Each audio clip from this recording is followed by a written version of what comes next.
अवघ्या 20 वर्षांची एक तरुणी, हजारो लोकांची आवडती, सोशल मीडियावरती हसत खेळत आपलं आयुष्य जगणारी. पण एका रात्रीमध्ये सगळं काही संपलं. तिच्या हसऱ्या चेहऱ्यामागे लपलेलं सत्य इतकं भयानक होतं की जेव्हा ते समोर आलं तेव्हा सगळेजण अगदी हदरून गेले.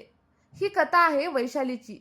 एक यूट्यूबर, एक पत्नी आणि आई होण्याच्या उंबरठ्यावरती उभी असलेली एक निरागस मुलगी, जिचं आयुष्य तिच्यात सर्वात जवळच्या व्यक्तीने संपवलं. जर तुम्हाला वाटत असेल की सोशल मीडियावरती दिसणारं आयुष्य तितकंच परफेक्ट असतं, तर ही कथा तुम्ही शेवटपर्यंत नक्की ऐका. कारण शेवटी जे काही समोर येईल ते तुमचा विचार नक्कीच बदलून टाकेल. मित्रांनो, तेलंगणामधील एका छोट्याशा गावामध्ये राहणारी वैशाली ही खूप साधी पण स्वप्नांनी भरलेली एक मुलगी होती. तिला लहानपणापासूनच काहीतरी वेगळं करायचं होतं. मोबाईल आणि इंटरनेट तिच्या आयुष्यामध्ये आलं आणि तिने यूट्यूबवरती वैशू वाईब्स या नावाचा चॅनल देखील सुरू केला.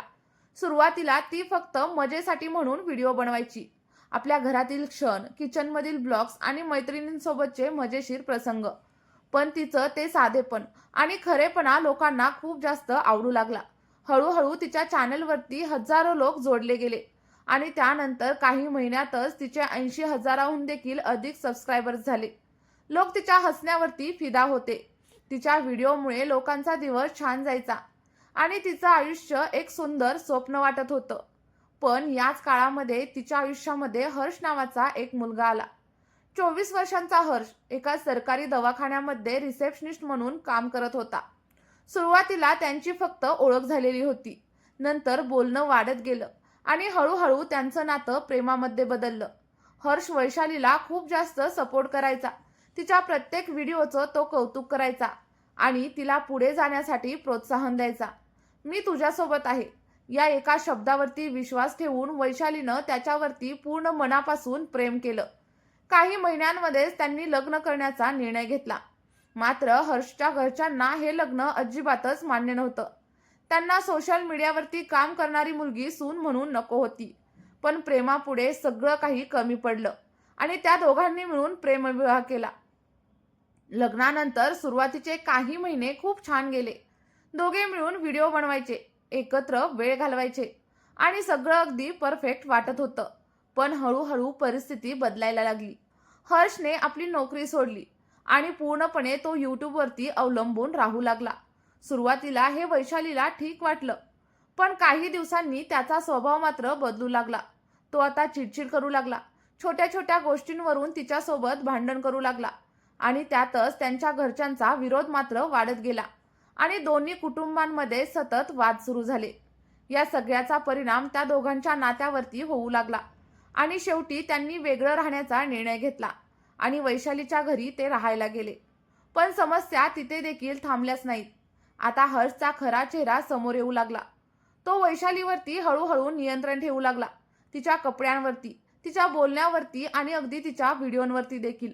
आणि मग एक दिवस अशी बातमी समोर आली जी वैशालीसाठी आनंदाची होती, पण हर्षसाठी अजिबात नव्हती. वैशाली गर्भवती होती. ती आता आई होणार होती.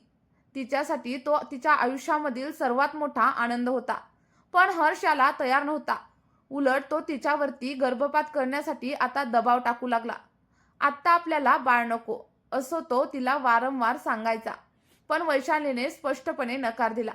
तिच्यासाठी ते बाळ तिचं सगळं काही होतं आणि याच गोष्टीवरून त्यांच्या नात्यामध्ये तणाव वाढत गेला. रोज भांडण व्हायला लागली. शेजाऱ्यांना देखील अनेकदा त्यांचे वाद ऐकायला गेले. परिस्थिती इतकी बिघडली की काही वेळा पंचायत देखील बसवावी लागली. वैशालीने हर्षवरती हुंड्यासाठी छळ केल्याचा देखील आरोप केला होता. तरी देखील ती नातं टिकवण्याचा प्रयत्न करत होती. कदाचित तिला वाटत होतं की सगळं काही ठीक होईल, पण तिला कल्पना देखील नव्हती की पुढे नक्की काय होणार आहे. मित्रांनो, 17 मार्चची ती रात्र. दोघांमध्ये पुन्हा एकदा जोरदार भांडण झालं. आवाज इतका मोठा होता की शेजाऱ्यांनी देखील तो ऐकला. पण कोणीही मध्ये पडायला धजावलं नाही. रात्र सरली आणि सकाळ झाली. पण त्या सकाळी जे दृश्य समोर आलं ते मात्र अंगावरती काटा आणणारं होतं. वैशाली तिच्या घरामध्ये रक्ताच्या थारोळ्यात पडलेली होती. तिच्या डोक्यावरती, मानेवरती आणि हातांवरती धारदार शस्त्राने अनेक वार करण्यात आले होते. ती जागीच मृत होती आणि हर्ष तो मात्र गायब होता. पोलिसांना कळताच ते घटनास्थळी पोहोचले. तपास सुरू झाला.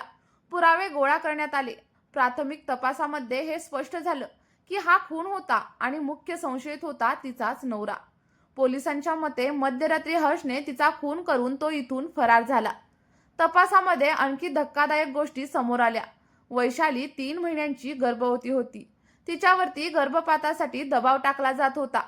हुंड्यासाठी छळ केला जात होता आणि सततचे वाद, या सगळ्यामुळेच हा भयानक असा शेवट झाला असावा, असा अंदाज आता पोलिसांनी व्यक्त केलेला आहे.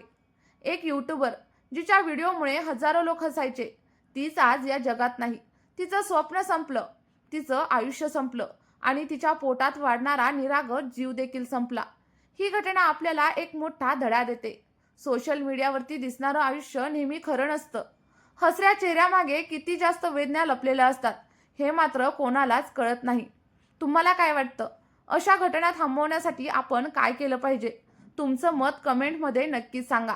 आणि त्यासोबतच अशा सत्य घटनांवरती आधारित कथा जर तुम्हाला पाहायला आवडत असतील तर आपल्या चॅनलला सबस्क्राईब करायला अजिबातच विसरू नका. कारण प्रत्येक कथा आपल्याला काहीतरी शिकवून जाते आणि कधी कधी ती शिकवण आपलं आयुष्य देखील बदलवू शकते.